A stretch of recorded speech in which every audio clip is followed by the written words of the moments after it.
Sa pagdami ng krimeng nakukuhanan ng CCTV, plano na ngayon ng DILG na obligahin ang mga malalaking kumpanya na maglagay ng mga ito sa labas ng kanilang mga establishmento. Malaking tulong daw kasi ito sa paglutas ng mga krimen.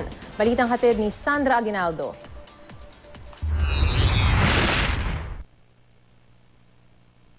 Huling-huli sa CCTV ang pang-hold up sa labas ng isang establishmento sa kabaan ng Mindanao Avenue.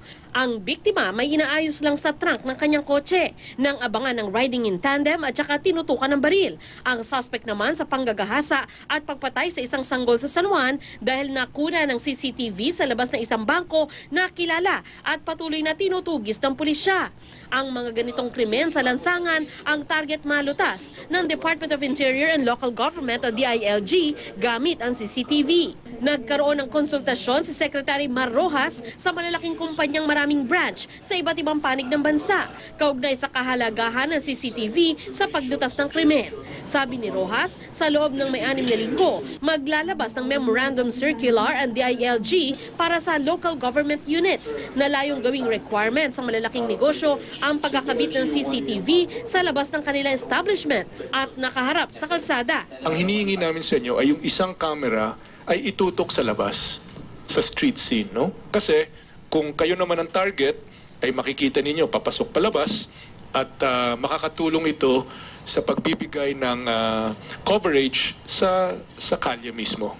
Sabi ni Rojas, bahala na ang local government sa pagpapatupad nito sa pamamagitan ng pagpapasa ng ordinansa. Pwede raw itong maging requirement sa renewal ng business permit. Pero para sa ilan, dagdag gastos ito lalo na kung gagawin requirement na mataas na uri ng CCTV ang gamitin para sa mas malinaw na video. Tiniyak naman ni Rojas na ang pakay ng Memorandum Circular malalaking negosyo lang. Pero sana raw mabilis ding rumisponde ang mga pulis. Ang tanong namin, paano mo mapiprevent yung crime mismo? Kasi yung response time, kahit tumawag ka, sana bumilis. Di ba? Kasi kung ito yung mga gang na paulit-ulit na papasok dyan sa mga gasolinahan o kaya sa mga restaurant, kung mahuli natin sila, makalaboso natin sila, edi may kabahagi na yan sa prevention. No? Sa pangkalahatan, sinabi ni Rojas, wala namang pagtutol ang malalaking establishmento na tumulong sa pagsugpo ng krimen. Sandra Aguinaldo, GMA News.